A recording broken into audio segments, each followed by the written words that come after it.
ছাপাখানার বিস্তারে ইউরোপের প্রেক্ষাপটে এবং এশিয়া ভূমিতে জাপানে জেসুইট মিশনারিদের ভূমিকা বিশেষভাবে উল্লেখযোগ্য। জাপানে যে ছাপাখানার বিস্তার হয়েছিল এবং সেখানে ছাপার বিভিন্ন রকম ফের ঘটাতে যে ব্যক্তির অবদান বিশেষভাবে উল্লেখযোগ্য তিনি হলেন আলসান্দ্রো ভালিগনানো। তিনি একজন জেসুইট মিশনারি। তিনি 1590-এ জাপানে পদার্পণ করেন এবং মিশনারি হয়ে তিনি পাশ্চাত্য মুদ্রণ শৈলীকে জাপানের বুকে চালু করতে সক্ষম হয়েছিলেন। সেই আলসান্দ্রো ভালিগনানো তিনি জাপানের নাগাসাকিতে একটা ইউরোপিয়ান প্রিন্টিং মেশিন নিয়ে এসে হাজির হন এবং সেখানে তিনি রোমান হরফের পাশাপাশি জাপানি হরফ ছাপাতেন। এর ফলে ধর্মগ্রন্থ যেগুলো কিনা ছিল ইউরোপের ধর্মগ্রন্থ সেগুলো ছাপানোর পাশাপাশি জাপানের বিভিন্ন সাহিত্য তার হাত ধরে ছাপানো হয়েছিল।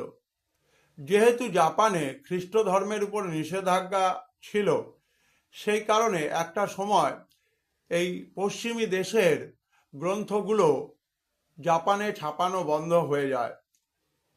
পরে 1596 সালে জাপানের সামুরাই এবং সামন্ত প্রভু টয়োটোমি হিদেয়োশি অর্থাৎ 1590 আলসান্দ্রো ভালিগনানোর দ্বারা পাশ্চাত্য মেশিন জাপানে ছাপাখানার কাজে লাগলেও 1596 খ্রিস্টান ধর্মের উপর যেহেতু জাপানে নিষেধাজ্ঞা ছিল সেই জন্য বন্ধ হয়ে যায়। পরে আমরা সামুরাই এবং সামন্তপ্রভু টয়োটোমি হিদেয়োশির বাহিনীর দ্বারা এই বাজেয়াপ্ত মেশিনটি কোরিয়া থেকে জাপানে ব্যবহার করা শুরু হলো। 1598 সালে এই ছাপাখানা থেকে আমরা দেখলাম জাপানীয় চালনীয় হরফে মুদ্রণের ব্যবহার। সুতরাং এটাই হচ্ছে প্রথম নিদর্শন এবং